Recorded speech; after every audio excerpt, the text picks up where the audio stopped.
പടി കയറാൻ പ്രയാസമുണ്ടെങ്കിൽ കണ്ടക്ടർ കൈ പിടിച്ച് കയറണം. നമ്മൾ കക്ഷം ഒന്ന് ചൊറിയാൻ കൈ നോക്കിയാൽ പോലും വണ്ടി നിർത്തി കൊടുക്കണം.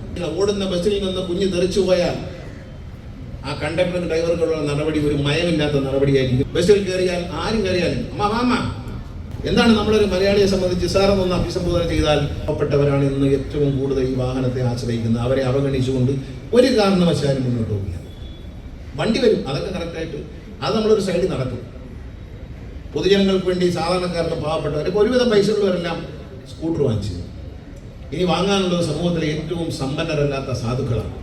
അവരെയാണ് KSRTC ജീവനക്കാർ വണ്ടിയിൽ കൊണ്ടുപോകുന്നത് എന്നാലോചിക്കണം. ആ പാവപ്പെട്ടവരാണ് നിങ്ങളെ നിലനിർത്തുന്നത് എന്ന് നിങ്ങൾ ആലോചിക്കണം. അതുകൊണ്ട് അവരോട് മര്യാദയ്ക്ക് പെരുമാറണം. ഞാൻ ഒരു സജഷൻ വയ്ക്കുകയാണ്. വാഹനത്തിൽ കയറാൻ വരുന്ന വൃദ്ധരായ അമ്മമാർ, അച്ഛന്മാർ, അവരെ കണ്ടക്ടർ ദയവ് ചെയ്ത് ഇനി മുതൽ കൈ പിടിച്ചകത്തേക്ക് കയറണം. പടിയിലൊന്നും മറിഞ്ഞു വീഴേണ്ടവരില്ല. അതുപോലെ തന്നെ വളരെ ശ്രദ്ധയോടെ ഞാൻ പറയാം, ഞാനിതൊക്കെ വളരെ ശ്രദ്ധിക്കും. ഓരോന്നും പരിശോധിക്കും. ഞാൻ ഇതിനെ പറച്ചിലല്ല, പരിശോധന ഉണ്ടാവും. അങ്ങനെ ചെയ്യണം. അതുപോലെ തന്നെ അംഗപരിമിതരായിട്ടുള്ള സുഹൃത്തുക്കളെ, സഹോദരന്മാരെ, പടി കയറാൻ പ്രയാസമുണ്ടെങ്കിൽ കണ്ടക്ടർ കൈ പിടിച്ച് കയറണം. നമ്മളെ പുതിയ സംസ്കാരം KSRTCക്ക് ജീവനക്കാരോട് ഞാൻ പറയുന്നു, നമ്മൾ ഇവിടെ നിന്ന് ഒരു സ്നേഹത്തിൻ്റെയും സൗഹൃദത്തിൻ്റെയും ഒരു പുതിയ സംസ്കാരം തുടങ്ങുകയാണ്. എല്ലാ വണ്ടികളും സ്റ്റോപ്പിൽ നിർത്തി കൊടുക്കണം. ഞാൻ നിങ്ങൾക്കൊരു കത്ത് എഴുതുന്നതിനകത്ത് ഇതെല്ലാം ഞാൻ പറയുന്നുണ്ട്. ഉത്തരവായി പുറകെ വരും. എല്ലാ സ്റ്റോപ്പിലും കൈ കാണിച്ചാൽ വണ്ടി തരും. ഞാൻ തമാശയ്ക്ക് പറയും, കക്ഷം ഒന്ന് ചൊറിയാൻ കൈ നോക്കിയാൽ പോലും വണ്ടി നിർത്തി കൊടുക്കണം. നിങ്ങൾ ഉണ്ടാക്കിക്കൊണ്ടിരുന്ന പൈസ ദുരുപയോഗം ചെയ്യാതിരിക്കാനുള്ള എല്ലാ നടപടിയും ഞാൻ എടുക്കുമെന്ന് പറഞ്ഞു. അതേ എനിക്ക് ചെയ്യാൻ പറ്റത്തുള്ളൂ.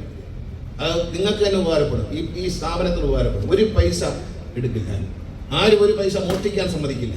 ധൈര്യമായിട്ട് നിങ്ങൾക്ക് വിശ്വസിക്കാം.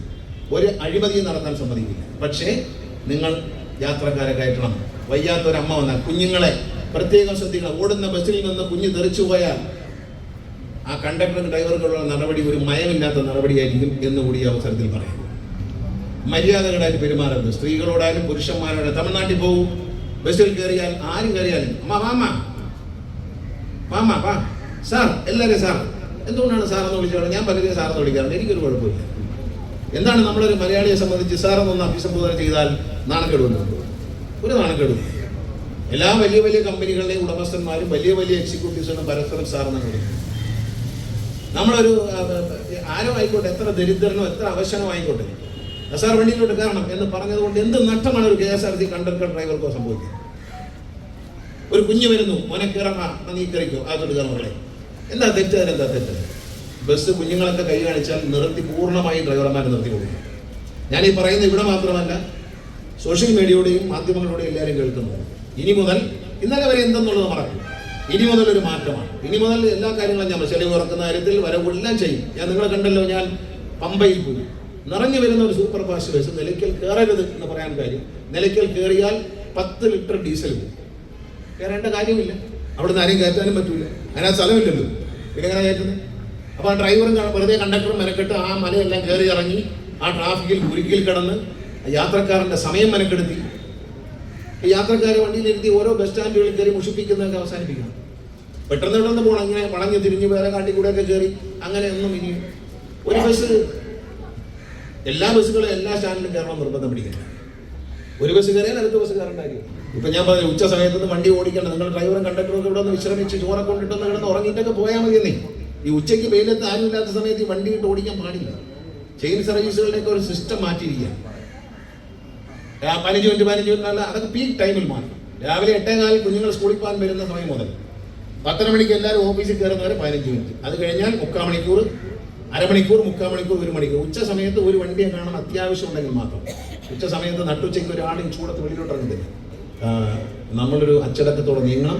KSRTC രക്ഷിക്കെടുക്കാനുള്ള ഏറ്റവും വലിയ ചുമതല ജീവനക്കാർക്ക് തന്നെയാണ്. പരമാവധി ആളുകളെ കയറണം. എവിടെ നിർത്തിയാൽ രാത്രി 10 മണി കഴിഞ്ഞാൽ സ്ത്രീകളായാലും പ്രായമുള്ളവരായാലും എവിടെയെങ്കിലും ഒരു സ്ഥലത്ത് ഇറങ്ങണമെന്ന് പറഞ്ഞു ഇറക്കി വിടാത്തതുപോലുള്ള നാണം കെട്ട വാർത്തകൾ KSRTCയുടെ പേരിൽ വരാൻ പാടില്ല എന്ന് വളരെ നിർബന്ധമായിട്ട് ഞാൻ പറയുകയാണ്. രാത്രി പണ്ടും 2001 ഞാൻ മന്ത്രിയായിരിക്കുമ്പോഴും 10 മണിക്ക് ശേഷം 10-11 മണിയായി കഴിഞ്ഞാൽ അവർക്കൊരിടത്ത് ഇറങ്ങണം എന്ന് പറഞ്ഞാൽ അവരെ അവിടെ ഇറക്കും. അതുകൊണ്ടൊന്നും നമുക്കൊരു നഷ്ടവും സംഭവിക്കാനില്ല. ചെയ്തു തന്നെയാകണം. ഇതൊരു മെസ്സേജായി കരുതുക. എല്ലാ ജീവനക്കാർക്കുമുള്ള മനസ്സ് തുറന്ന സ്നേഹനിർഭരമായ ഒരു കത്ത് ഒരാഴ്ചക്കുള്ളിൽ നിങ്ങൾക്ക് കിട്ടും. നേരിട്ട് പ്രിന്റ് ചെയ്ത് പൈസ കളയത്തില്ല, അത് സോഷ്യൽ മീഡിയ വഴിയായിരിക്കും വരുന്നത്. കാരണം ഇപ്പോൾ പൈസ അങ്ങനെ പ്രിന്റ് ചെയ്ത് മന്ത്രിയുടെ ഒരു 1.5 ലക്ഷം എഴുത്ത് പ്രിന്റ് ചെയ്തൊന്നും കാശ് കളയുന്ന ആളല്ല. ഞാൻ എൻ്റെ വെള്ള പേപ്പറിൽ എഴുതി നിങ്ങൾക്ക് വാട്സാപ്പിലും ഫേസ്ബുക്കിലും ഇട്ട് തരും. എല്ലാവരും വായിക്കണം. എല്ലാവരും അതനുസരിച്ച് നമ്മൾ ഒന്നിച്ച് നിന്നാൽ KSRTC നമുക്ക് എല്ലാ മാസവും ആദ്യത്തെ ആഴ്ചയിൽ തന്നെ ശമ്പളം വാങ്ങിക്കാം. KSRTC ആരാധിക്കുന്ന, KSRTC സ്നേഹിക്കുന്ന കേരളത്തിലെ ജനങ്ങളുടെ മനസ്സിൽ ഒരു വലിയ സ്ഥാനം നേടാം. നിങ്ങൾ മത്സരങ്ങളെ ഭയപ്പെടണ്ട. ജീവിതത്തിൽ പ്രതിസന്ധികളെ നേരിട്ട് വന്നവനാണ് ഞാൻ. എതിരാളി എന്തോ വലിയ സംഭവം ചെയ്തകളെ ഒന്ന് പേടിച്ച് നിങ്ങൾ ഒരു മുൻകരുതലിന് ഒരുങ്ങണ്ട. KSRTCയെ തകർക്കാൻ ആർക്കും കഴിയില്ല. മുംബൈ കയറി ഓടുന്ന പ്രൈവറ്റ് ബസ്സുകാരനും വേറെ എന്തെങ്കിലും നിയമം ലംഘിച്ചോടാൻ വരുന്ന ഒരാളോ അവൻ ഓടുന്നത് കൊണ്ട് KSRTC നശിച്ചു പോകും എന്ന് നിങ്ങൾ വിചാരിക്കും. KSRTC ഒരു പ്രസ്ഥാനമാണ്, മറ്റതൊരു വ്യക്തിയുമാണ്. ഒരു വ്യക്തിയും പ്രസ്ഥാനം തമ്മിൽ യുദ്ധം ചെയ്താൽ പ്രസ്ഥാനമേ വിജയിക്കൂ, വ്യക്തി തളർന്നു പോകും. ഇതൊക്കെ മനസ്സിലാക്കി വേണം നിങ്ങൾ അനാവശ്യമായ ഭയം. ജീവനക്കാരോട് ഞാൻ പറയുന്നു, ആര് തന്നെ പറഞ്ഞു തന്നാലും അനാവശ്യമായ ഭയം നിങ്ങളുടെ മനസ്സിൽ വേണ്ട. ഈ ഷെഡ്യൂളുകൾ തയ്യാറാക്കുമ്പോൾ എനിക്ക് ഉദ്യോഗസ്ഥരോടും ജീവനക്കാരോടും പറയാനുള്ളത്, അതിൽ യാത്ര ചെയ്യുന്ന ഡ്രൈവറുടെയും കണ്ടക്ടറുടെയും സൂചിപ്പിക്കാൻ വേണ്ടിയിട്ട് ഷെഡ്യൂൾ തയ്യാറാക്കുന്നത്. അങ്ങനെ തയ്യാറാക്കിയാൽ ഞാൻ ക്യാൻസൽ ചെയ്യും. അങ്ങനെ ഒരു കീഴ്വഴക്കം കേരളത്തിലുണ്ട്. KSRTC നശിപ്പിച്ചതിൽ ഒരു കീഴ്വഴക്കം എന്ന് പറയുന്നത്, നമുക്ക് വേണ്ടപ്പെട്ടവന് വേളാങ്കണ്ണി ട്രിപ്പ് കൊടുക്കും. അവൻ വരുമ്പോൾ ഇച്ചിരി പലചരക്കും പച്ചക്കറിയും വാങ്ങിച്ചുകൊണ്ട് വരും. അത് വിറ്റ് ഇച്ചിരി പൈസ കിട്ടും. ആ വക ഒരു പരിപാടിക്കും പ്രത്യേകിച്ച് ഡിപ്പോയിലെ ഉദ്യോഗസ്ഥന്മാരോ ജീവനക്കാരോ സംഘടനക്കാരോ കൂട്ട് നിൽക്കരുത്. അങ്ങനെ ചെയ്തിട്ടുണ്ടെങ്കിൽ അത് റദ്ദാക്കും. വെറുതെ എന്തിനാ വഴക്ക്? പക്ഷേ അതിനൊക്കെ ട്രിപ്പുകളൊക്കെ മാറ്റി അറേഞ്ച് ചെയ്യാൻ KSRTC എല്ലാ ഡിപ്പോയിലുള്ള ഉദ്യോഗസ്ഥർ തയ്യാറായിക്കൂടാ. നിങ്ങൾ എന്തെങ്കിലും ഉദ്യോഗസ്ഥന്മാരെ ഭാഗത്തേക്ക് മാറ്റി ചെയ്യുന്നതിൽ തടസ്സം വന്നാൽ നേരെ എന്നെ ബന്ധപ്പെടാം. ഒരു മുഖ്യമന്ത്രി എനിക്ക് നൽകിയ നിർദ്ദേശം, എങ്ങനെയാണെങ്കിലും ശരി കൃത്യമായി ശമ്പളം കൊടുത്ത് 2 തവണയായി കൊടുത്താൽ മതി എന്ന് ബഹുമാനപ്പെട്ട ഹൈക്കോടതി പറഞ്ഞെങ്കിലും ഒറ്റ തവണയായി കൊടുക്കാൻ എന്താണ് മാർഗം എന്ന് ഗണേഷ് കുമാർ ഒരു ആശയം ഉണ്ടാക്കിക്കൊണ്ടുവരണം എന്ന് അദ്ദേഹം എനിക്ക് നിർദ്ദേശം നൽകിയിട്ടുണ്ട്. അദ്ദേഹത്തിൻ്റെ നിർദ്ദേശപ്രകാരം ചില ചർച്ചകളൊക്കെ നടക്കുന്നുണ്ട്. അത് വിജയിച്ചാൽ ഈ കാര്യം നടപ്പിലാക്കാൻ കഴിയും. അദ്ദേഹം വളരെ ആത്മാർത്ഥയോടെ ശ്രമിക്കണം. നമുക്കത് തൊഴിലാളികളുടെ കാര്യത്തിൽ ആ ഒരു വിഷമം മാറ്റിയെടുക്കണമെന്ന് ബഹുമാനപ്പെട്ട മുഖ്യമന്ത്രി മന്ത്രിയായി ചുമതല ഏറ്റെടുത്ത് തന്നെ എന്നോട് പറഞ്ഞു. ഞാൻ അതിനുള്ള പരിശ്രമത്തിലാണ്.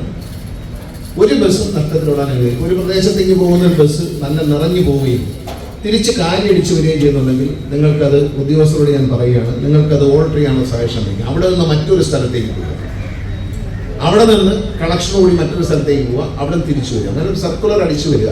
പോയ വഴി തന്നെ തിരിച്ചു വരണം എന്ന് വാശി പിടിക്കേണ്ട. നഷ്ടം സഹിച്ച് KSRTC ഓടരുത്. അടുത്തൊരു 2-3 മാസത്തിനുള്ളിൽ ഒരു മാസം മിനിമം 40 ലക്ഷം രൂപയുടെ ഒരു ദിവസം മിനിമം 40 ലക്ഷം രൂപയുടെ ഡീസൽ ലാഭിക്കുക എന്നാണ് നമ്മുടെ ലക്ഷ്യം. എല്ലാ ചിലവുകളും ഞാൻ തൊഴിലാളികൾക്ക് ഉറപ്പ് തരാം. നിങ്ങൾ കഷ്ടപ്പെട്ട്, ഈ പലപ്പോഴും തോന്നിയിട്ടുണ്ട്, ഞാൻ കഷ്ടപ്പെട്ട് 10,000-5000 രൂപ സംഘടിപ്പിച്ച് 5000 രൂപ കളക്ഷൻ ഇടിച്ചും തള്ളിയും ആളെ കയറ്റിയും കൊണ്ടുവരുമ്പോൾ അതാരോ ദൂരത്തടിക്കുന്നു എന്നൊരു ചിന്ത നിങ്ങൾക്കുണ്ട്. ഞാൻ ആരെയും കുറ്റം പറഞ്ഞതല്ല, പക്ഷെ ഇതിൽ ഒരുപാട് ദുർവ്യയം, അതാണ് ചോർച്ച എന്ന് പറയുന്നത്. അനാവശ്യ കാര്യങ്ങൾക്ക് പണം കളയും, ആവശ്യ കാര്യത്തിന് പണമില്ല. അത് നിർത്താൻ പോവുകയാണ്. ഈ എല്ലാ കണക്കുകളിലും നേരിട്ട് ഞാൻ ഇടപെടും.